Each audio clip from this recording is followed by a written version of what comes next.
کہ یہ خواب کس نے دیکھا؟ حضرت عباس رضی اللہ تعالیٰ عنہ نے دیکھا۔ خواب ایک انسان کا ہے، کیا ایک انسان کا خواب دین میں حجت اور دلیل ہو جائے گی؟ پھر تو بعض جماعتیں ایسی ہیں جو روز خواب دیکھتی ہیں اور نامعلوم کیا کیا کچھ دیکھتی ہیں، سب کے خواب کو دین بنا دیجئے، پھر دین کا ایسا مربع حلوہ بنے گا کہ پھر اللہ تعالیٰ علمان الحفیظ تصوف اور طریقت اور بدعت اور خرافات کا ایسا معجون بنے گا کہ پھر تو تماشا ہو جائے گا۔ میرے بھائیوں اور دوستوں، میں آپ سے پوچھنا چاہتا ہوں کہ خواب اگر نبیوں کا ہو تو دین ہو سکتا ہے، اور یہاں پر خواب تو کریلا چڑھا ہے، نیم کریلا چڑھا۔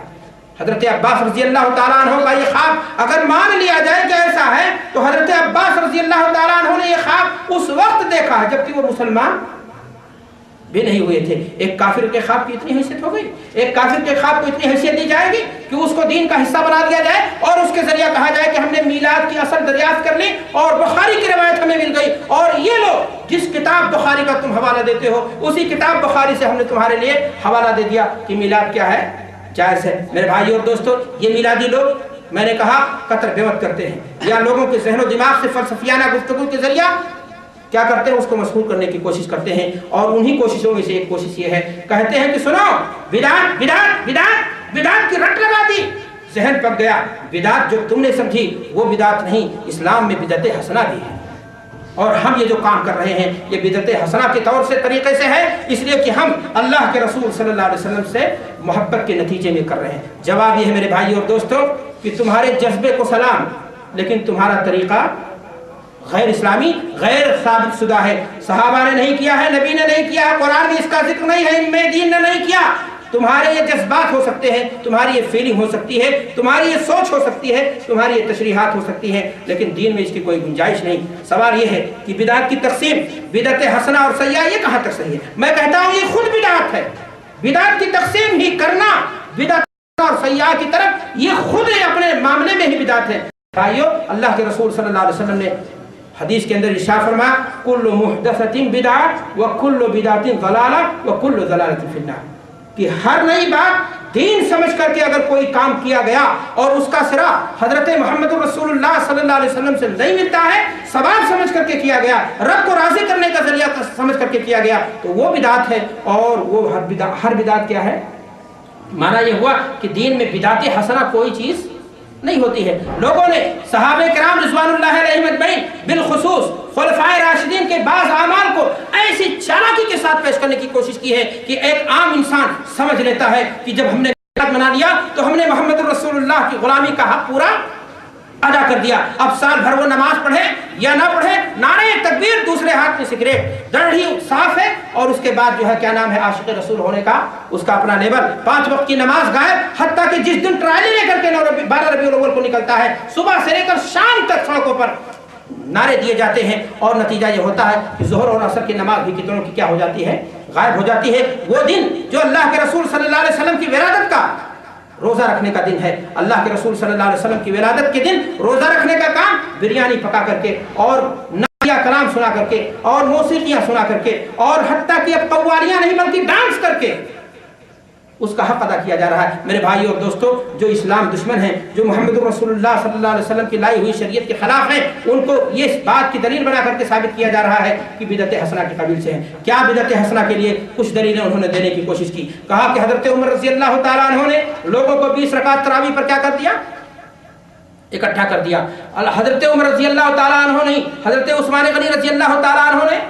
قرآن کو ایک ساتھ کیا کر دیا، ایک مصحف میں جمع کر دیا۔ یہ صحابہ کرام کی اعمال یہ بدعت حسنہ کے قبیل سے۔ میرے بھائیو اور دوستو، یہ دھوکہ دینے کی کوشش ہے۔ اللہ کے رسول صلی اللہ علیہ وسلم نے صاف حدیث میں فرمایا ہے علیکم بسنتی وسنت الخلفاء الراشدین المہدیین من بعدی تمسکوا بها وعضوا علیہا بالنواجذ وایاکم ومحدثات الامور، کہ اے لوگوں میری سنت کو، میرے بعد خلفائے راشدین کی سنت کو تم حرز جان بنانا۔ تو اگر کوئی خلیفہ راشد نے کسی کام کو کیا ہے تو وہ دین کا حصہ ہے، وہ دین میں زیادتی نہیں ہے۔ اور پھر مزید بنا میں آپ کو سمجھانا چاہتا ہوں کہ حضرت عمر رضی اللہ تعالیٰ عنہ نے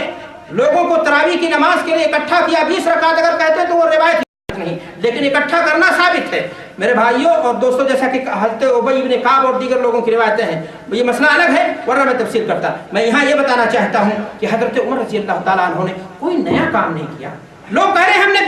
ہم نے میلاد کی اصل دریافت کر لی۔ صحابہ اگر تم کہتے ہو کہ ہم بدعت